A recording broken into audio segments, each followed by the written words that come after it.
வெற்றிலை தீபம் ஏற்றும் போதும் இந்த தப்ப பண்ணாதீங்க. அதற்கான பலனே கிடைக்காது. வெற்றிலை தீபம் ஏற்ற நாம் பயன்படுத்தும் வெற்றிலை மிகவும் சுத்தமாக இருக்க வேண்டும். அதேபோல் வெற்றிலை கிழிந்தோ சேதமடைந்தோ இருக்கக்கூடாது. வெற்றிலை தீபம் ஏற்றும் தட்டு எவர் சில்வர் தட்டாக இருக்கக்கூடாது. பித்தளை தட்டு, வெள்ளி தட்டு, செம்பு தட்டு, மண் தட்டு போன்ற தட்டில் மட்டுமே ஏற்ற வேண்டும். வெற்றிலை தீபத்திற்கு ஏற்றக்கூடிய திரியானது பஞ்சு திரியாக தான் இருக்க வேண்டும். வெற்றிலை தீபம் பசு நெய்யினால் மட்டுமே ஏற்ற வேண்டும். நெய் இல்லாத பட்சத்தில் நல்லெண்ணெயில் ஏற்றலாம். இதனை தவிர்த்து மற்ற எண்ணெயில் ஏற்றக்கூடாது. நாம் ஏற்றும் தீபமானது முருகனின் திருவுருவ படத்தை பார்த்தவாறுதான் இருக்க வேண்டும். வெற்றிலையின் காம்பினை அகல் விளக்கில் போட்டு எண்ணெய் ஊற்றி விளக்கேற்றும் பழக்கம் இருக்கும்.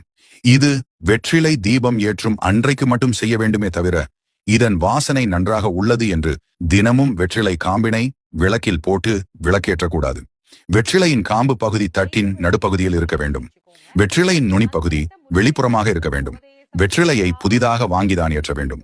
கோவிலில் அர்ச்சனை செய்ய பயன்படுத்திய அல்லது வேறொரு வழிபாட்டிற்கு வைத்த வெற்றிலையில் விளக்கேற்றக்கூடாது. காசு கொடுத்துதான் வெற்றிலை வாங்க வேண்டுமே தவிர, இந்த வெற்றிலை மீதமுள்ளது என்று அடுத்தவர்கள் கொடுத்த வெற்றிலை அல்லது வீட்டில் மீதமுள்ள வெற்றிலையில் விளக்கேற்றக்கூடாது.